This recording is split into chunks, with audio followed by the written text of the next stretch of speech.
Interview या discussion में mind blank हो जाता है। Simple clear confident English. Video में कोई फैंसी इंग्लिश सिखाने के लिए नहीं लाई हूँ।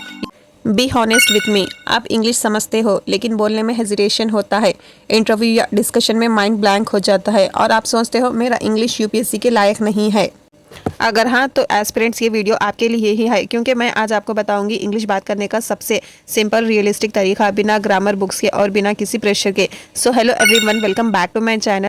सो एस्पिरेंट्स, मैं भी एक यूपीएससी एस्पिरेंट हूँ और मुझे पता है कि इंग्लिश का फियर कितना रियल होता है, क्योंकि मैं भी इस सिचुएशन से गुजर चुकी हूँ, इसलिए आज मैं ये वीडियो ला रही हूँ।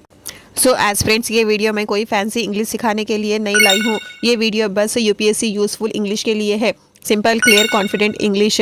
सो बिना टाइम वेस्ट किए चलिए शुरू करते हैं आज के वीडियो को। अगर चैनल को सब्सक्राइब नहीं किया है तो कर लेना, क्योंकि ऐसे इन्फॉर्मेटिव वीडियोस मिलते रहेंगे आपको।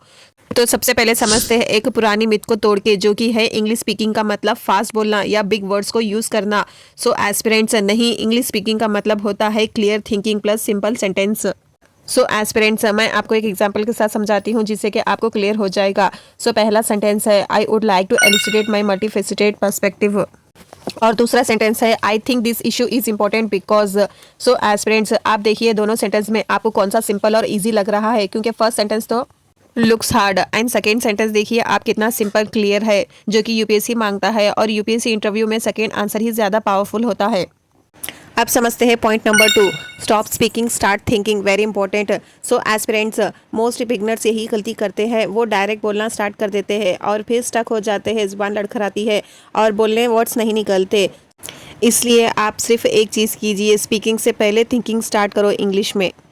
इसके लिए आप सिंपल प्रैक्टिस कर सकते हो। सो रोज़ सिर्फ 5 मिनट अपने माइंड में इंग्लिश में सोचो। Examples, so today I woke up at 6 AM, I studied polity for 2 hours, I felt tired but I continued. So बस इतना, कोई प्रेशर नहीं, कोई परफेक्शन नहीं, बिल्कुल सिंपल क्लियर एंड कॉन्फिडेंट, जो कि यूपीएससी मांगता है। आप समझते हैं point number 3, you don't need foreign English, you need only UPSC English. So aspirants, ये बहुत इंपॉर्टेंट है। आपको ब्रिटिश या अमेरिकन इंग्लिश नहीं चाहिए, आपको चाहिए सिर्फ यूपीएससी इंटरव्यू इंग्लिश। जैसे कि यूपीएससी इंग्लिश का मतलब होता है क्लियर, लॉजिकल, काम एंड हॉनेस्ट। एक्सेंट मैटर नहीं करता, क्लैरिटी मैटर करती है। सो इसलिए अब मैं आपको एक 10 मिनट्स डेली फार्मूला देती हूँ, बिजी एस्पिरेंट्स के लिए परफेक्ट है। So aspirants, 3 minutes read aloud newspaper या editorial but slowly. So 4 minutes speak what you understood, so this article talks about and the main issue is, and 3 minutes record your voice. So आप अपने phone पे record करो और सुनो और उसके बाद इम्प्रूव करो। सो बस इतना ही, इससे ज़्यादा कुछ नहीं चाहिए। और अगर आपको वर्ड्स नहीं मिलते, यूज्ड फिक्स सेंटेंस स्ट्रक्चर एक एग्जांपल के साथ समझते हैं। So I think this issue is important because in my opinion the main reason is, one possible solution could B.